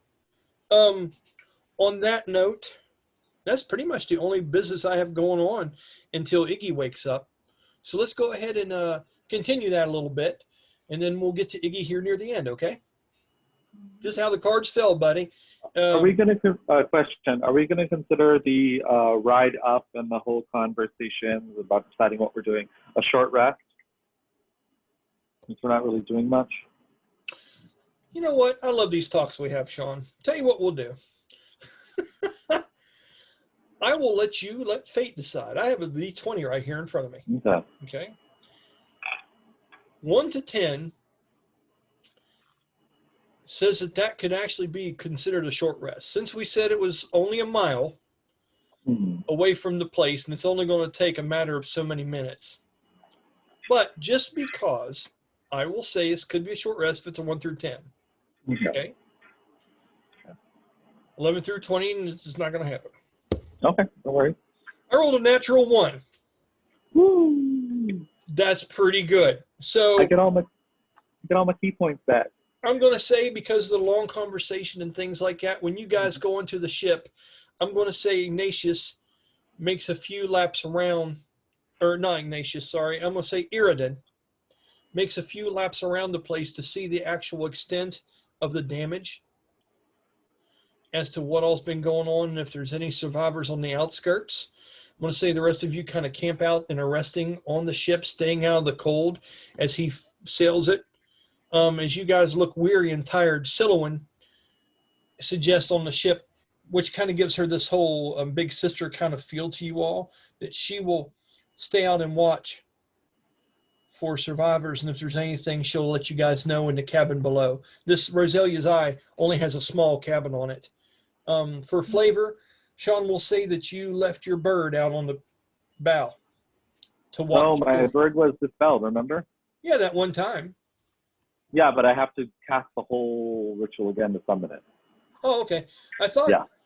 I thought you could just summon it out by slashing your rapier. No. Once I use the Find Familiar, I can send it to a pocket dimension and call it to my side at any time. But if it gets dispelled or if it gets killed or whatever, then I Yeah. have to summon it all over again. Okay. The whole 10-minute ritual all over again. Okay. Well, I just for flavor, but that's perfectly fine. It makes sense. Yeah. Okay.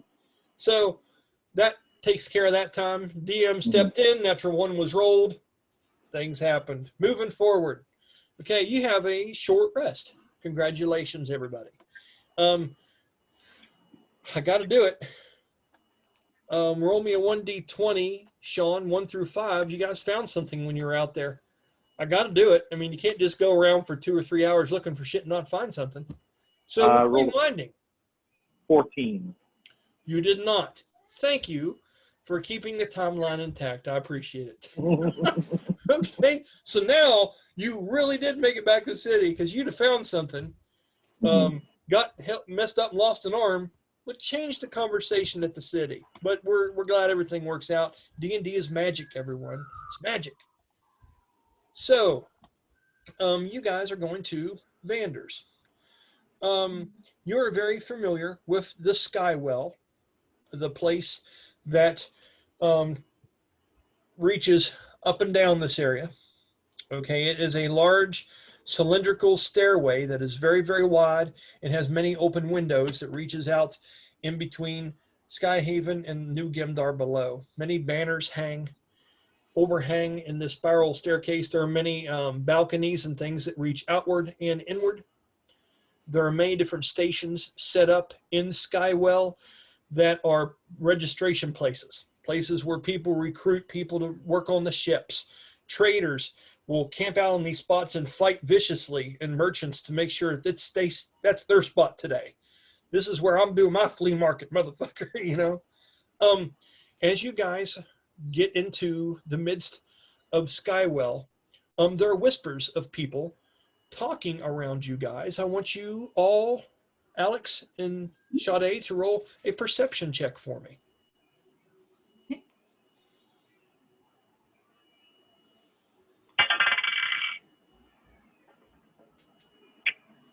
20. Wow, Alex, good deal. What'd you get? 11. 11. Okay, you see strange looks and things every once in a while at you, Sha-dae, and you are more focused on, you're thinking more about Bastille in the back of your head, and you're more thinking about Gleandra and how you want to approach your investigation, so you're not so keen on what's happening around you at this point.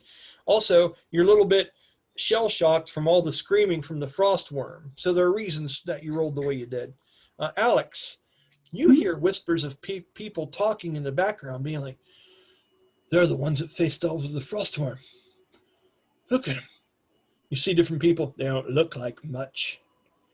Here are the people going, they're heroes, I tell you, heroes. I saw them from the shoreline. Okay? You hear all this conversation. People are recognizing you all as the ones that went out and faced this thing when everybody else didn't get there until after it was over with. That's make that what you want to, Alex, okay? Okay. I would try to make myself as inconspicuous as possible during that. Sha-dae's smiling like, that's easy. Right. I read it, man. So you pull your hood down a little bit more, acting timid, like the old Oma that we know would typically do in a situation like this. Sean, you pick up on that. Is there a conversation you two would like to have? Why are you trying to hide yourself? It appears we are being recognized from the battle with the frostworm. Oh, well, it's a good thing, isn't it? There are some parts of the city that I would like to best keep quiet from. Ah. Well, maybe later I can show you a few tricks on how to blend in this crowd. I know all about that. but never shy away from fame. Stay away from notoriety. As you two are having this conversation, you look back, and Sylowen is like 10 foot behind you guys as she's left staring out one of the windows at some of the other airships that are coming back from rescue missions, bringing dwarven survivors back. You guys can hear shouts of victory and heroic things of dwarves or refugees are being brought back to the city on these ships. And you actually hear a dwarven song break out and is on the wind as she's sitting there and she's listening to it. And she stops, she looks at you two, and clumsily is like, and she tries to scurry to catch up with you as she's lost in the moment. As that happens, here's how we do this, Sean. What happens is Ron rolls a 1d20. Now, he doesn't do it yet. I like having fun with this, and I decide which one is bad and which one is good. Let's say, for instance, I choose 1. If something definitely happens to you guys as you are going from A to B. And 20 means nothing's happening to you guys from going to A to B. Okay? Now I'll ask Ron to roll, and we're going to see what happens to you guys going from A to B.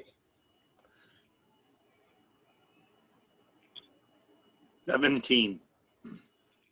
That's pretty good. I would say with a 17, other than the interaction of people recognizing you all, there would be one interaction you would have leaving down here, but it seems harmless at best. You would see, I hope I have it still. If I don't, that's perfectly fine. There are things I can do. Nope, I don't, but it's okay. As you're going down, you hear a bunch of people clapping on one of the lower levels of Skywell as these ramp-like stair structures that cling against the inside walls ramp and make your way down to the bottom. And there's one of these balconies down near the very bottom of this place where you hear people clapping and cheering on, and you hear tambourines or metal clinking together. Okay?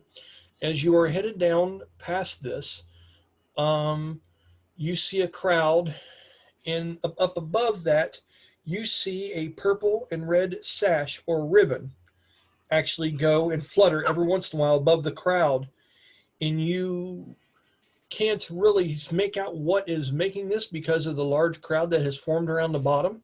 But as soon as you guys stop there for just a minute and look, Omi, you hear more of the whispers about who you are and things of this nature. It's like they defeated it on their own. They were the first ones out there. Even, I swear to God, even General Garrick was out there. I saw him shake hands with the one himself. I saw it.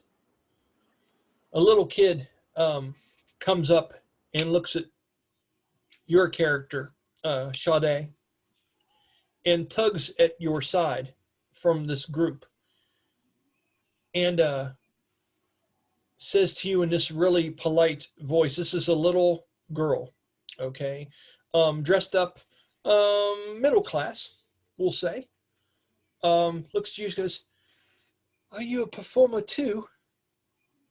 And she's looking down at your sword, and she's looking at the way you're dressed up, and you have the dark around your eyes. Mm-hmm. And she's looking at you. She goes, I think there's another performer here. There's a couple other kids that seem to come over to her side. No, that's not a performer, Marion. That's just an adventurer. Aren't you, though? And they're wanting to have a small conversation with you as you hear these tambourines clicking in the background from the air side of this group. What are you doing? Well, I go down on one knee to the little girl, and I'm like, well, it's true. I am an adventurer, not a performer, but I can show you a neat trick.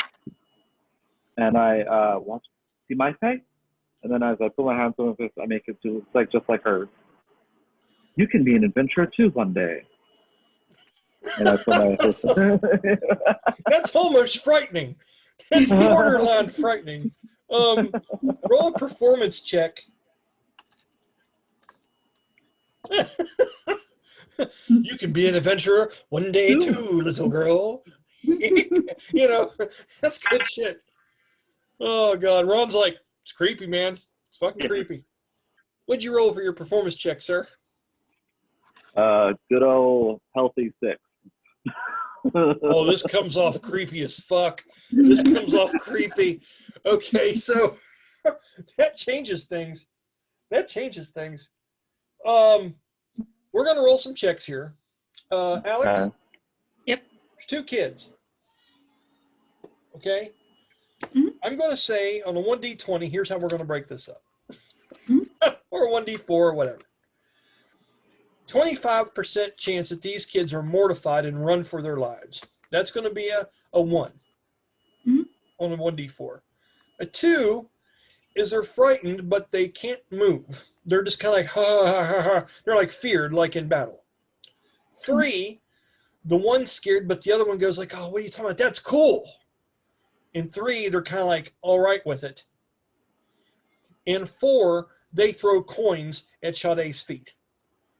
Because they've been here to pay the entertainer over the side. So 1, they're shitting themselves. 4, Sha-dae just made 3 silver.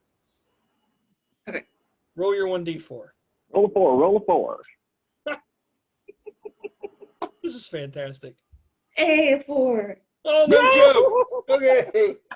That come off creepy as fuck, too. That's lucky. Okay, so as you do this, They're like, take my money and run away. yeah, right. Go on, take the money and run. Hoorah! So we're all about the quotes tonight. We went from Cher to Patrick Stewart to it's just ridiculous, man. Okay. Miller.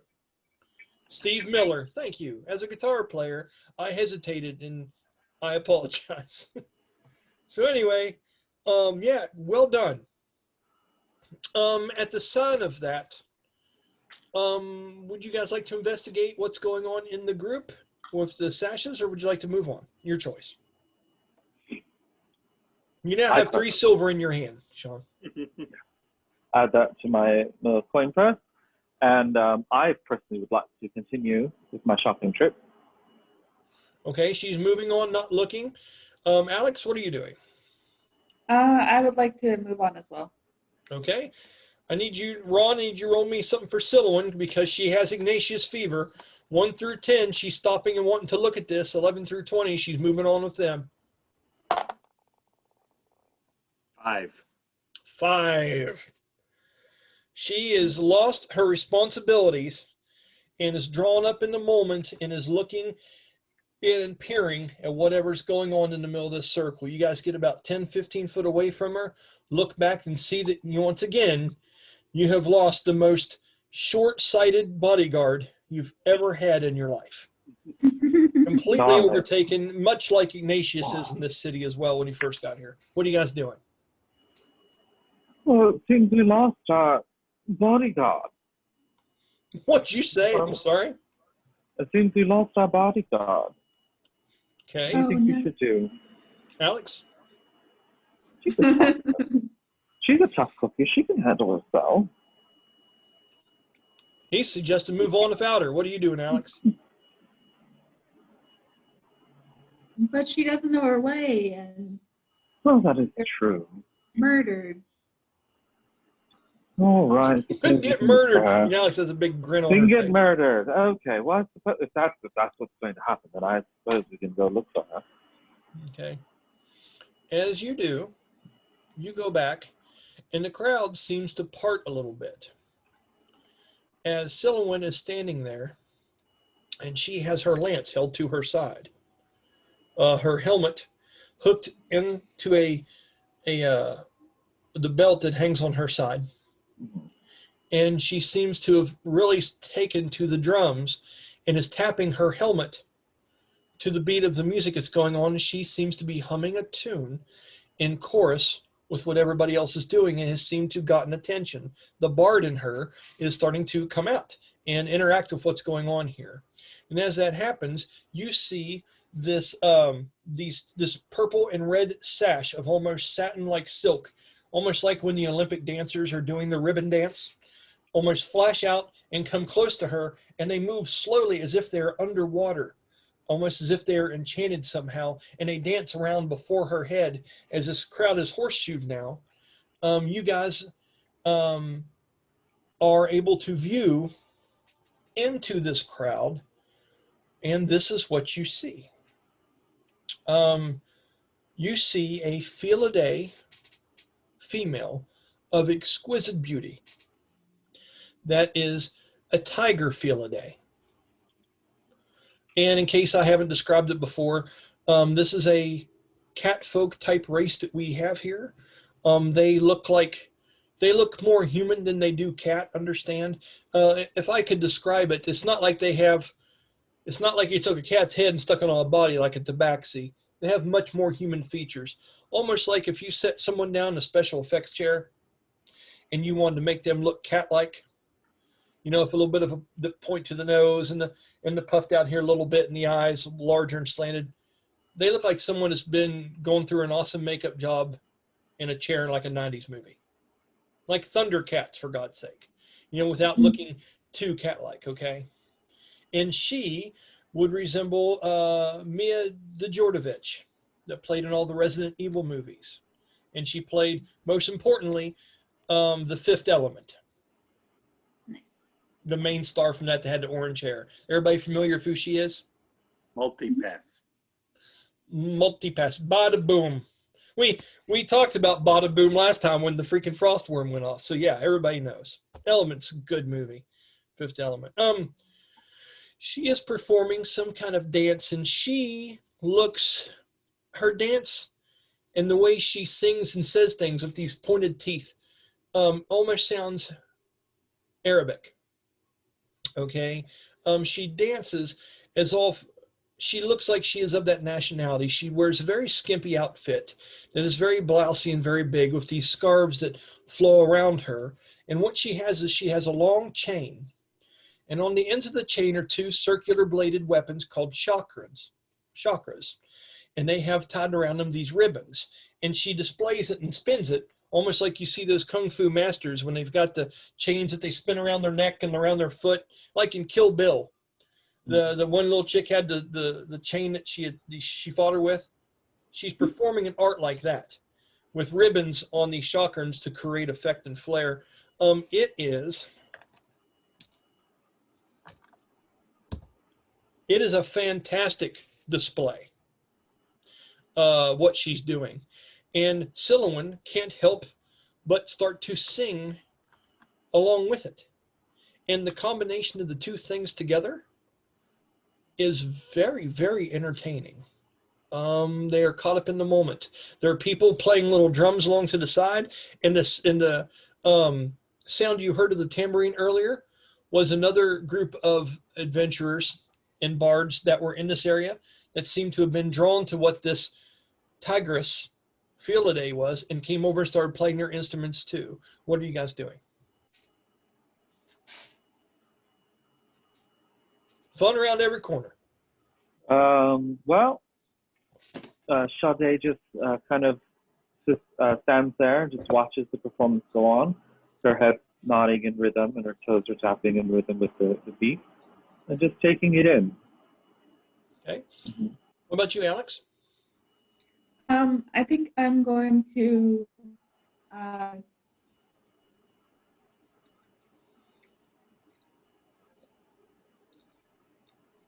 dance a little bit to myself.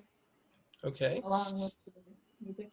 As someone else that enjoys doing a good song and dance and whatnot and performs what you do for spirit walking, you see that Oma is somewhat enchanted by this too. And that's endearing that someone has been through so much and hurt so much still has that person inside of her that can enjoy this. And Sha-dae is someone that has lived hard and has been around and is still having a hard time just finding yourself in general. To see these people find something that they can smile about, even at this hour after through all this, is, I don't know how your character would feel about it. It might be overwhelmingly emotional. It might be you think that's a silly thing, but it is definitely sticking in your mind. Yeah. That other people are so comfortable with themselves, they can do this. As she's observing everything and she's seeing the festivities go on, like streaks of her hair start turning white. Nice. Only you Yeah. recognize this. With your passive perception, you would see another piece of the puzzle come into play. Okay. At some point, you know, you've got a good picture right now. So it's neat how you're collecting these things. We have things going on, people. It's good. Okay. With that, I will say at the end of it, you see this woman come up to Sylowen. This woman is about 4 inches taller than Sylowen, and very seductive standing, but nothing filthy about her. She is just a gorgeous specimen of a physical creature. And she walks up to her with those slanted eyes and kind of turns her head. And she goes, you're quite entertaining, aren't you? Thank you for the little addition to what I had planned for everybody here today. She goes, why see you again? Sylowen all of a sudden looks back to you two and remembers her place. Looks back to this Felidae being in front of her and looks up to her. She goes, I would certainly hope so. But for now, we have somewhere we must go. She goes, oh, I didn't mean to offend you. She goes, I tell you what you do. That one over there, the small one that's hiding in the cave of her own clothing. Give her this for me and tell her I could perform these feats at any time on the Lylung if I were wished. She takes her hand up and spins it, and all of a sudden a card appears, almost like a sleight of hand magic trick. And she takes it and she holds it out for Sylowen to take from her hand. As she Insight does, check. go ahead, roll it. Yeah.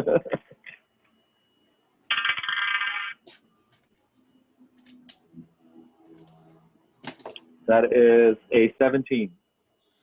You think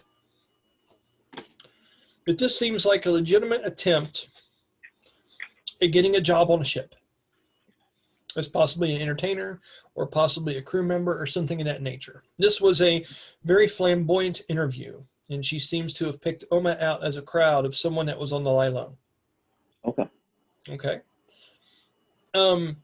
With that, she does a very slow cartwheel backwards away from her and wraps the chain up around her arm and around her side as it covers her like a half toga. And she begins to hum the same song that Sylowen was singing. And she walks away as the crowd of minstrels and things follow her, talking about how great that was. Okay. And looks back over her shoulder and looks at you for a long, seductive moment, Alex, almost uncomfortably. And she looks back over her shoulder and continues walking down, back down stairwell, or up stairwell, the opposite direction you're going up. Okay. With that, that'll be the only interaction on the way to Vander's shop, correct? Okay. I look at Sylowen and say, "Oh, ever faithful bodyguard, huh?" With a cocky eyebrow. Sylowen looks at you two and she says, well, you said it yourselves. You were getting too much attention from what happened, yes? I was merely just working as a distraction. It doesn't take a high insight check to know that she's just backpedaling. Good one. Okay. It's okay, dearie. It's okay, dearie. We understand. I can't, this new life sometimes my old one seems to come through the surface, but that's not who I am anymore. And she looks at that and she almost looks solemn for just a moment as she says those words. And she goes on to this, and she says Vander in a weird way, like she's not used to saying the word, but Vander's on to there then. I'm with you. With that, she takes the lance and holds it back to her side, and the two of you march on. Pause that action. Ron. Okay. You have what seems to be like a good night of sleep. For most of it. Your body aches, and every once in a while you have to wake up and reshift yourself in your position. And one of your wings is damn near stress fractured. but the healing process is happening thanks to some medicine and some people in Brahmas and things like that. As you lay there and you toss and turn, you keep getting flashes, almost like a movie scene where someone's seeing flashes of war. You're squinting and you can feel yourself almost like, you know, when you're just now starting to wake up and you can remember the nightmare you were having. You're seeing and you're hearing that high-pitched scream. You're feeling cold as you pull your blankets up around your body, trying to warm yourself a little bit. For some reason, you feel like you're looking down the throat of this creature with all the large teeth around you, and it's dark. Having a very hard time getting some of these images out of your mind. You're also remembering falling and that pain, that white light that hit you when you hit the ground. And out of that, there's a voice. Okay. You would recognize this voice as magical. It seems to be ascending a message. Okay. And it says to you, it is in Bastiel's voice. Okay. As he says, how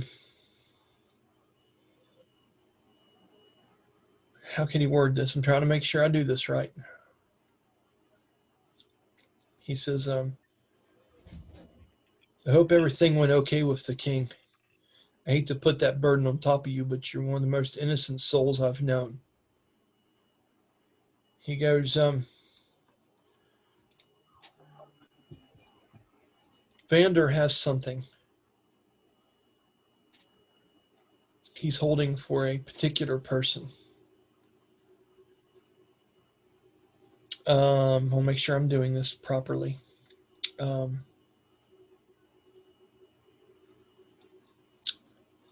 It'll help with the murders that have been happening in the city. Okay? But it has to be you that uses it.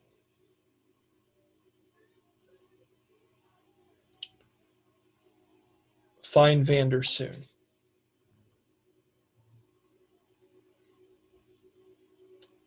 Okay? So, with that, you fall back into sleep and you ponder that. And I'm just curious, Ron, what are some of your surface thoughts on what this all means to you? You have a chance to reply in 25 words to this.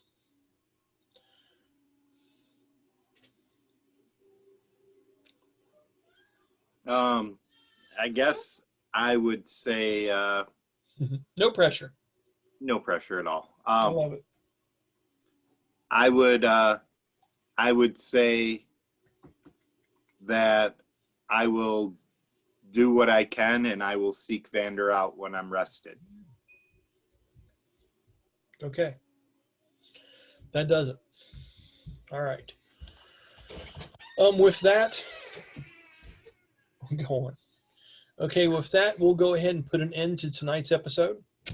Okay. So when we take up next time, I'll make it the morning for you, Ron. Okay. And you have to, you're going to go to see the king. Try to remind me of that because you don't think it's proper that he has to come there to see you. Alex? Well, I did see the king already. He was waiting for me. All right, but he said... Oh, yeah, I said I'd see him when I rested, yeah. Yes, okay, that's what I thought. Yeah, that's right. You've had this message sent to you from Bastille. Mm-hmm. Okay, there's something at Vander's waiting for you. Mm-hmm. But only you can use it. It's going to help in solving the murders. Yes. Okay. Sha-dae, Oma, and Sylowen are going to make it straight to Vander's. No more encounters, and I'll discuss when we start the next time. You guys in the front door. and we'll go from there. And I know what goes on. There's some neat things here to go through. And I think on Sunday, Elizabeth will be joining us. And like I said, after this, Sean, do you need to get off here quick, or you got a little bit? You're muted, buddy. I'm sorry. I got a little bit. Okay. I want to share with you some of the details of the Lancer class. Since Jeremy's not on here, I'll try to message him. Ron, you probably need to get off here for work in the morning, right? Yeah, I do, Okay. unfortunately. No, it's all good. And you can just look through on your own time. I'll make sure to share the folder with you, okay? Alrighty. So, and that way we can kind of help advise her and walk her through all this, because Sylowen's character is completely made. The character sheet's filled out. I just want her to be able to raise her up the next level, and then she'll know what to do for skill points and things. And it's pretty straightforward. So me and you, Sean, will go over her character a little bit, just so you can be her ace in the hole, okay? All right, so with that, I'll go ahead and stop the recording. Once again, I appreciate the folks that do watch this. We've been having a ball with this. Storyline's progressing really well, making some good relationships, and cannot wait to get into it next time. Until then, we will see you guys Sunday afternoon. Take care.